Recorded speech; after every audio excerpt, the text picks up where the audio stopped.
When Netflix announced that its new password crackdown system had launched in Canada, it changed the common saying from Netflix and chill to Netflix and oh god, wait, no, I forgot it's my parents' account and actually we can't watch Netflix. What else would you like to do instead? Effectively eliminating the need for the awkward middleman, Netflix. However, for those of us that play League of Legends and therefore are never able to get a girl over in the first place, the loss of the Netflix part is very concerning. And while Netflix may argue that this is necessary for the company to protect its revenue, I think that there are 3 key reasons why it's going to be bad both for Netflix and for the consumers. With the first reason being that it's going to encourage other companies to do this too. You may remember a few years ago, Apple did something they called brave and innovative and something I call unforgivable. They removed the headphone jack. This served to cut Apple's costs a little bit and also force Apple users into the very lucrative market of wireless headphones and earbuds. But it also had an unintended consequence, which every company ever looked at Apple leading the charge doing this and decided that they too were going to eliminate the headphone jack to try and force their customers into purchasing overpriced wireless peripherals. And now, because every company has quietly agreed that it's better for the companies for their phones not to have headphone jacks and as such force consumers to spend more money, consumers are very hard pressed to find a high quality phone from a good manufacturer that has a headphone jack. Similarly, Netflix cracking down on passwords is going to give Hulu and Disney and all the other streaming services out there permission to start doing the same thing, whether or not it's a feature that consumers actually want. But if your options are to either have no streaming at all or be forced to pay for your own account for everything, then people are going to have to start choosing between the two, with absolutely no viable third option. Not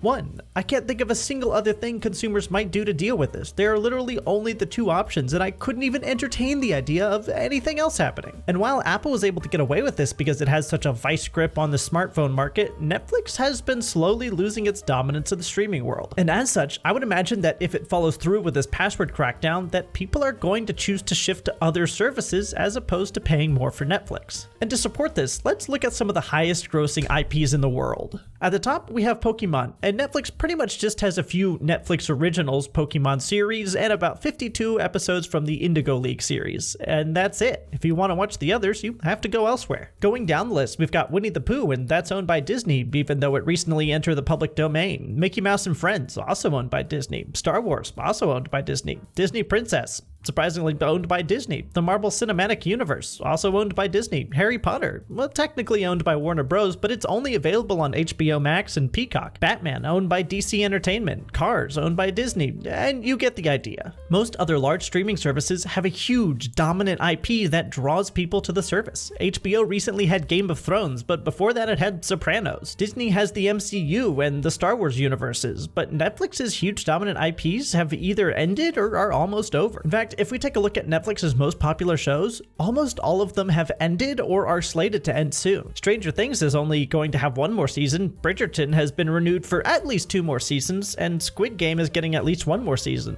But all the other shows on the list are finished. And with the finishing of a popular show comes a slew of service cancellations as people are done with the IP and ready to move on to something else that's popular, like Andor or The Rings of Power. And while Netflix will doubtless come out with another incredible show, eventually it'll have a much less significant cultural impact if an estimated 100 million fewer people are watching it because they shared passwords and now they're no longer able to do that. And the third and final reason it's a bad idea for Netflix to do is that all the goodwill that they've garnered by being an outstanding streaming service, this is going to cost them that, and they're going to lose that consumer loyalty. For all of its faults and the questionable pricing decisions it's made in the past, Netflix has been the go-to for most people for streaming solutions. It's got tons of great content, a user-friendly interface, it's easy to search, and at least for most of its time, it's been relatively inexpensive. That, coupled with the ability to share passwords between family members, and Netflix garnered a pretty significant amount of goodwill with its consumers. So much so that phrases like, "Do you have Netflix?" became synonymous with any kind of streaming ability, and questions like, "Is it on Netflix?" became commonplace when someone suggested that you watch a movie or a series. And now Netflix is poised to kill that goodwill in one fell swoop. While I don't think it's ever healthy to care about or love a company, given that there's no way they can ever love you back and only exist to maximize profits, you can love the service they offer. And Netflix's service through basically the entire time I've used it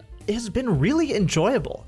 And now it feels like that's coming to an end. People who have been loyal Netflix consumers for a long time are now feeling betrayed by their favorite streaming service as the sudden policy comes along and now invokes a lot of negative thoughts and emotions. And that damage to their reputation can be very costly for Netflix, especially in the long run when they don't have a lot else going for them right now. But I think the saddest part about all of this is kind of none of it matters. Most people are pretty vocally against this, but I don't think it's going to make any kind of a difference as Netflix is plowing ahead with this new password no sharing feature in a lot of different countries. Companies exist to make a profit, and today the cost of that profit is their reputation and goodwill with consumers. But if they make a little more money next quarter because of it, then I guess they just don't give a fuck.